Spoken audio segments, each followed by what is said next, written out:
मार्कंडेय काटजू जी के पिताजी, और उनके पैसे को भी कांग्रेस पार्टी के लोगों ने राहुल गांधी जी का परिवार, सोनिया गांधी जी का परिवार कैसे लूटकर अपने जेब में डालने का प्रयास किया। मैं बताना चाहता हूं कि 2010 में सोनिया गांधी और राहुल गांधी जी की एंट्री हुई। 2010 में एजीएल के 1057 शेयर धारक थे। इसी वर्ष 5 लाख रुपए से कांग्रेस ने यंग इंडिया लिमिटेड कंपनी बनाई। इसमें तत्कालीन कांग्रेस पार्टी के महासचिव श्री राहुल गांधी जी डायरेक्टर के रूप में शामिल हुए और कंपनी में 76% हिस्सेदारी राहुल गांधी जी और सोनिया गांधी जी का हो गया। आप सोचिए, हम लोग तो यही फॉर्मूला खोज रहे हैं।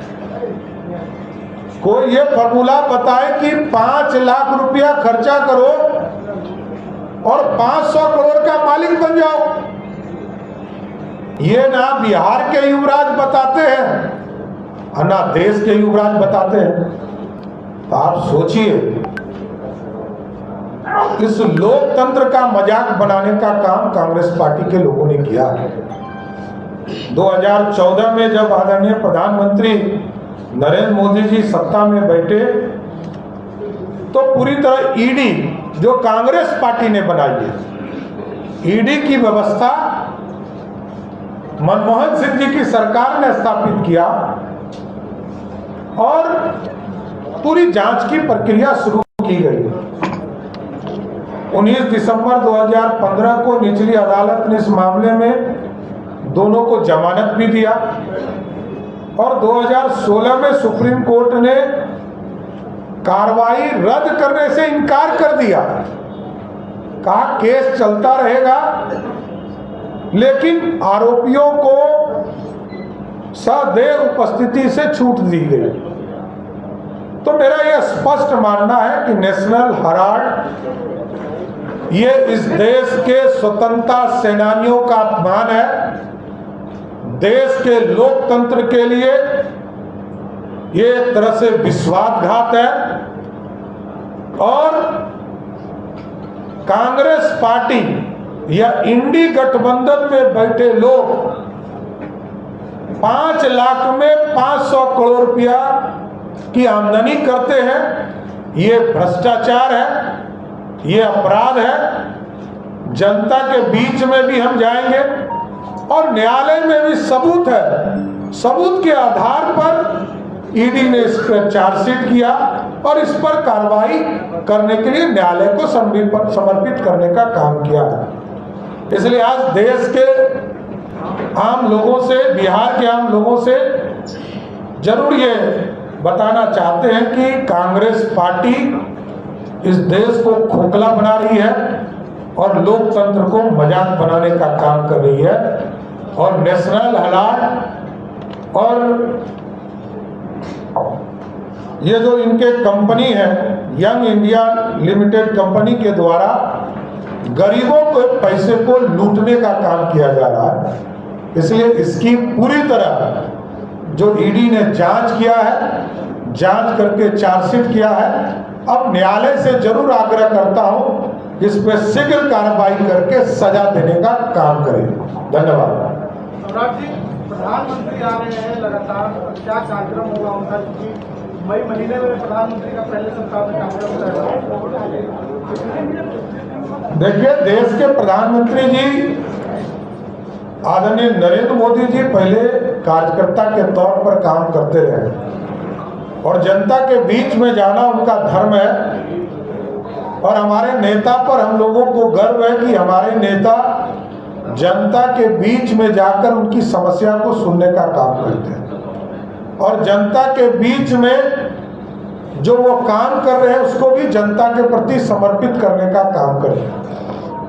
मैं प्रधानमंत्री जी को धन्यवाद देता हूं कि बिहार को समय दे रहे हैं और लगातार समय दे रहे हैं।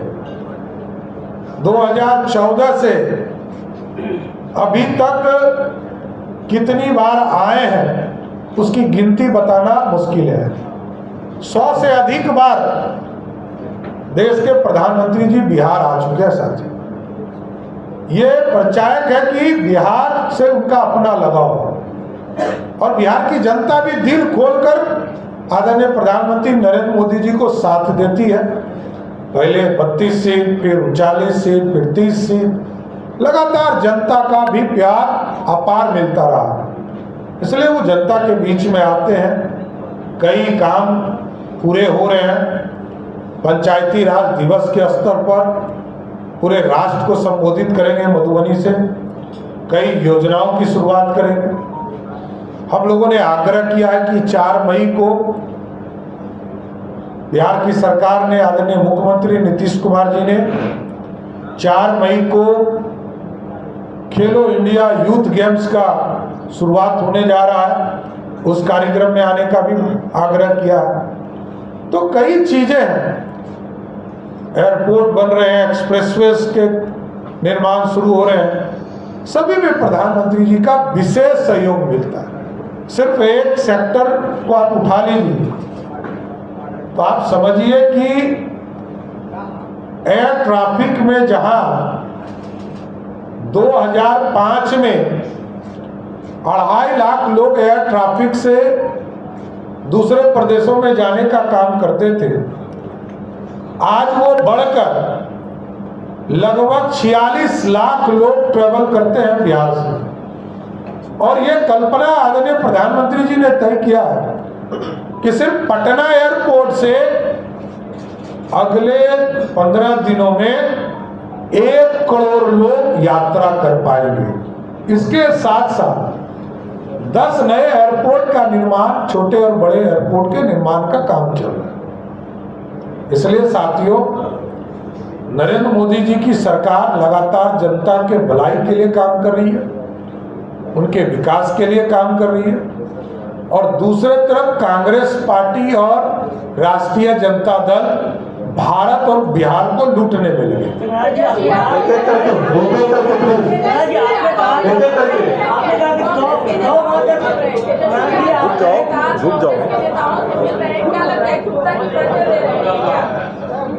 देखिए, हम एकजुट ही मानते हैं, हम अलग नहीं मानते। जाना ना रहना उनका काम है। इस पूरे गठबंधन को पिछले 3 चुनाव से लालू जी और तेजस्वी के नेतृत्व में ही हरा रहे हैं। ये कोई नया कहानी नहीं है। 2019 में भी हराने का काम किया गया, 2020 में भी हराने का काम किया गया और 2025-24 में भी हराने का काम किया। इसलिए हम हराने, जनता के आशीर्वाद से 2025 में इस पूरे गठबंधन को हराएंगे। एक को नहीं हराना है, पूरे गठबंधन को हराना है।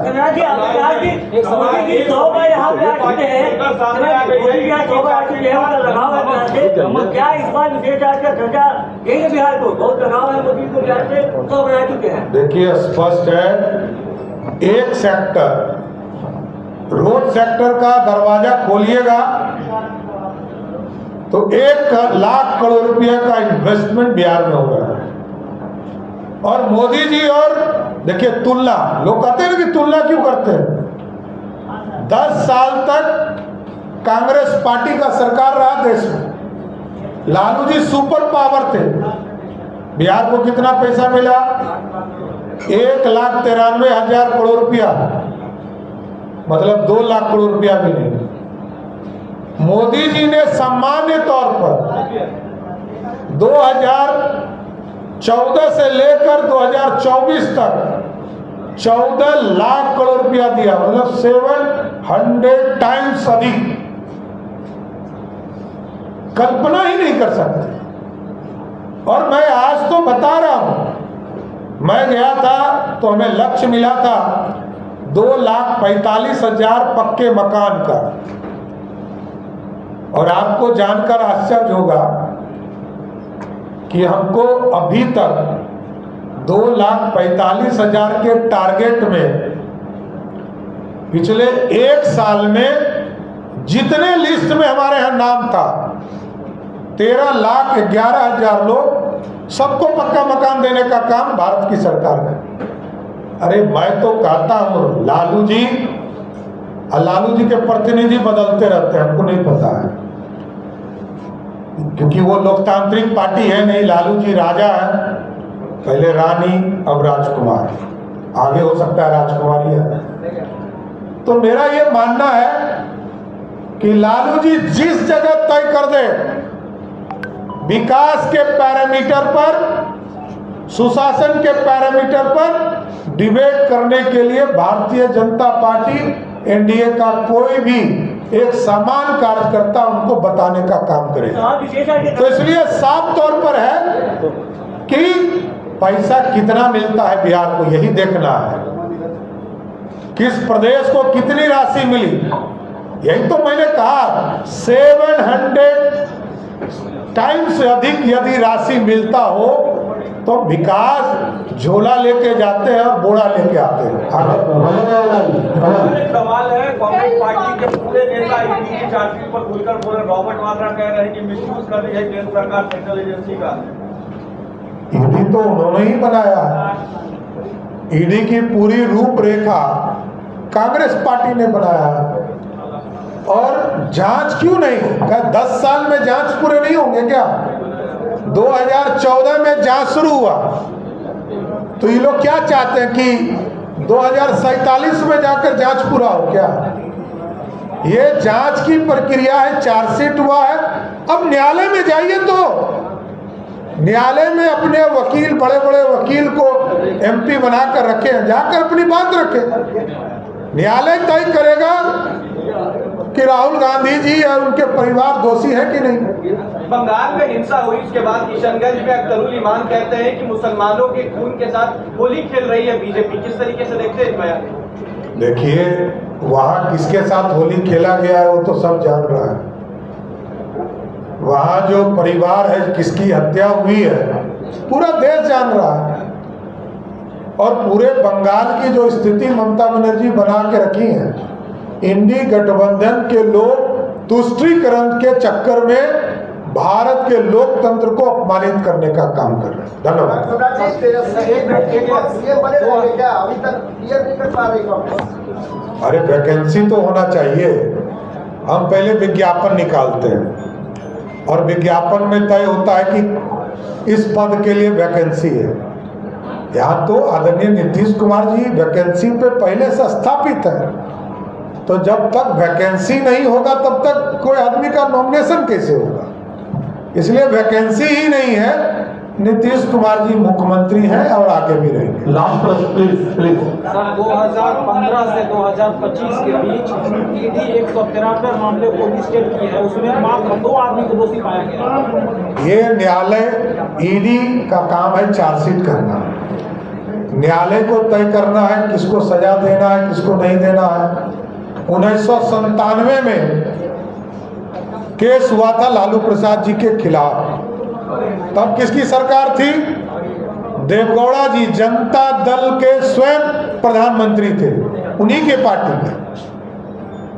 और जब वो जेल गए तो इंद्र कुमार गुजराल जी प्रधानमंत्री थे, वो भी जनता दल के ही थे, कोई दूसरी पार्टी के नहीं थे।